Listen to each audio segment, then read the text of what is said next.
Hello, Leadership Academy. I'm Rebekah Bernard, and just a few years ago, I was sitting exactly where you are. I want to thank you for your commitment to our profession and for taking your time to become a better physician leader. Really, the world needs physician leaders now more than ever.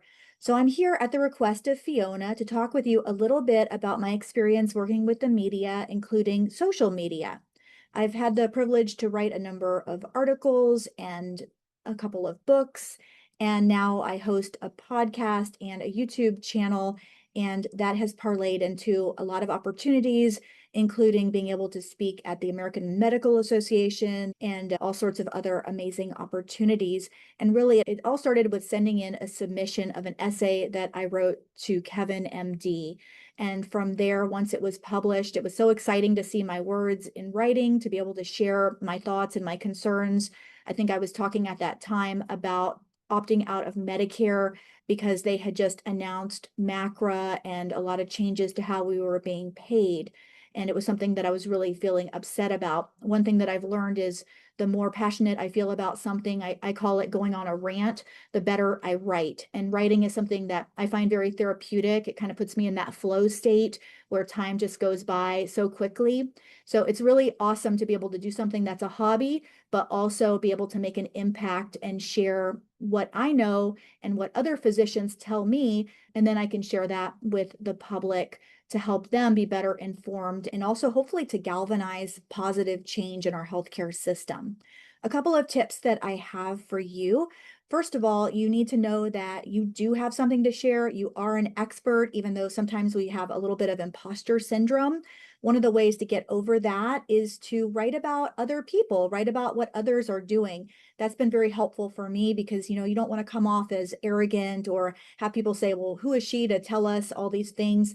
So one of the things that I've done is talk to other doctors and share what they're doing and their stories. And that also makes me feel really good because there are so many people out there doing amazing things that don't always get the recognition that they deserve.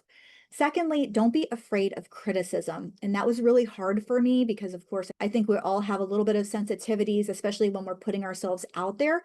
But it's important to realize a couple of things. First, if you get criticism, that's a good thing because that means that people are paying attention to you and what you're doing and what you're saying. They care enough to write something. You hit a nerve, you made them stop and think. Secondly, critics will bring out your supporters. For an example, I wrote a blog post where I was talking about one of my books that I had written, and nobody really said anything about it until one doctor weighed in and said, well, I noticed that on the cover of the book, you used a nurse's stethoscope instead of a physician's stethoscope. And then someone else wrote and said, no, that's not a nurse's stethoscope. And there was kind of a back and forth and a debate about it. And next thing I knew, there were hundreds of comments on this post that previously had gotten no attention, and it all came from a criticism. My third tip is to say yes to opportunities. And it's hard because we're busy, we don't have a lot of time. But if someone asks you to do a podcast, to write an article, to speak to the media, really strongly consider saying yes, because those are going to lead to other opportunities. So for an example, I wrote a couple of books about scope of practice, and people asked me to share more about that. So I created a podcast, including some YouTube videos. I think we have 150 episodes there.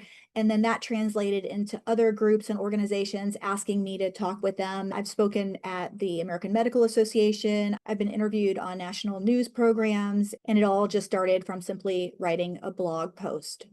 One other thing I want to mention, I've updated this video from the one I made in 2020, which was before I had my podcast. And one of the things that I love about doing the podcast and the YouTube video is that I do all the editing myself. I never thought I could do that. What do I know about this kind of technology? But nowadays, these things are pretty easy with the software that we have on our computers. And it's turned out to be a really fun hobby for me. And also what I really like is it's made me a much better speaker and presenter, because when you edit yourself and you have to watch yourself and listen to yourself say filler words like, over and over again, you kind of stop doing it because you get a little sick and tired of it. So I think it's made me better at just presenting live, which is never a natural comfort place for me. Thank you so much for listening, and I would love to talk with you at any time. My email address is rebekahbernard@gmail.com, or I'll see you at the FMA.